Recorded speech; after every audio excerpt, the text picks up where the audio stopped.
சிம்ம வீட்டிற்கு 10ஆம் இடம் அப்படின்னா ரிஷபம். ரிஷபத்திற்கு 3இல் குரு உச்சம். அப்போ புதிய முயற்சியால் உங்களுக்கு லாபம். ஏன்னா அந்த கடக வீட்டிற்கு அது 11ஆம் இடமாக மாறுவதால் தொழிலில் புதிய தொழில், புதிய முயற்சி, அதன் மூலியமாக ஒரு வருமானம் கட்டாயம் உண்டு. நீங்கள் முயற்சிக்கலாம்.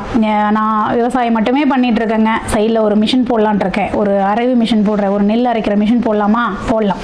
போட்டிங்கன்னா நல்ல லாபம் கிடைக்குமா, கிடைக்கும்.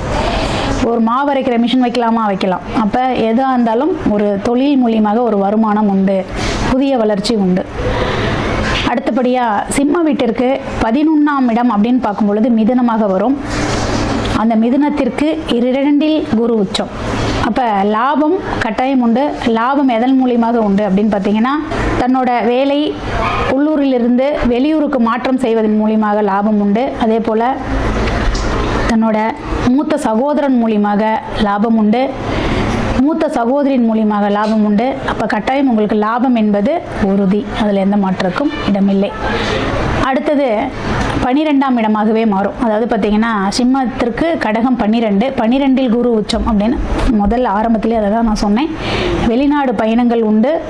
அதே சமயம் கொஞ்சம் மருத்துவ செலவு அப்படின்னா இந்த சிம்ம ராசிக்காரர்களுக்கு குரு 5-8 கூடையவனாக மாறுவதால் மருத்துவ மெடிக்கல் இஷ்யூ கட்டாயம் வருங்க. கவனமாக இருங்க. சடனாக ஒரு நெஞ்சு வலிக்கிற மாதிரி இருக்குது எனக்கு அப்படிங்கிற மாதிரி ஒரு ஃபீல் இருக்கா, உடனே இமீடியட்டாக போயிட்டு ஹாஸ்பிட்டலில் பார்த்துக்கோங்க. வீசிங் ட்ரபிள் இருக்குங்க அப்படிங்கிறவங்களும் போய் பார்த்துக்கோங்க.